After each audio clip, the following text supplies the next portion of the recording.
Bonjour, bonsoir à tous les étudiants de ma patrie le Togo. Dans cette vidéo, qui est une transformation d'un message audio, j'aimerais vous informer qu'une catastrophe s'est abattue sur la terre de nos aïeux le Togo.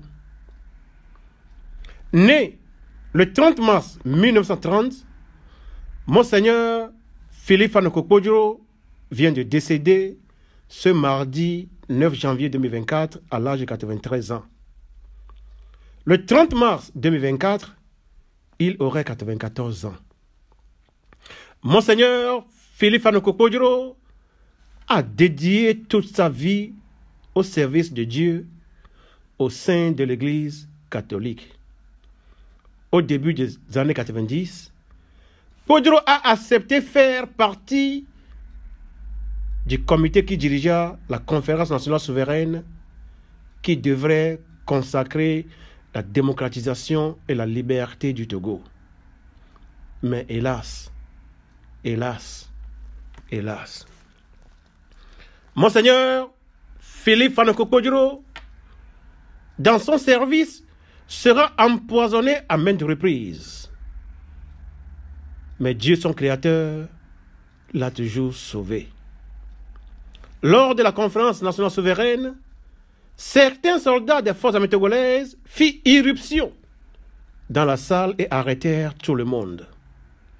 L'homme de Dieu sera exposé aux radiations solaires qu'il devait regarder tout droit dans les yeux. Oh, quelle torture pour un homme de Dieu. En 2019, l'opposition togolaise s'était encastrée dans une crise autodestructive à cause des considérations infantiles. Là encore, le vieux prélat prit son bâton de pèlerin et visita tous les opposants afin de les amener cette fois-ci à penser au bonheur du peuple togolais. Mais sa démarche a rencontré ici et là des railleries. Cependant, Monseigneur Podjoro avança dans sa démarche et créa la DMK. Malgré son âge avancé, Podjoro traversa tout le pays pour demander au peuple de voter pour Agbeyome Messankodjo. La réaction des Togolais fut positive. Agbeyome Messankodjo fut élu président de la République sur requête de Monseigneur Philippe Fanokokpodjoro. Mais là encore, c'est sans compter sur certains éléments des forces armées togolaises. Agbeyome Messankodjo et ses enfants furent plaqués au sol. Il sera ensuite arrêté et détenu. Le président de la plus grande institution juridique au Togo affirmant que même si Podjoro se trouve sur une civière, ils iront l'arrêter. Un jeune se réclamant du parti uni est allé jusqu'à organiser une séance de moquerie devant la maison de Monseigneur Philippe Fanokokpodjoro. Le vieux prélat a dû fuir le Togo sur la pointe des pieds. Il sera traîné de pays en pays, cherchant un refuge adéquat. Aujourd'hui, le 9 janvier 2024, Monseigneur Philippe Fanokokpodjoro a rendu l'âme. Tous ceux qui l'ont persécuté peuvent se réjouir de l'avoir éliminé.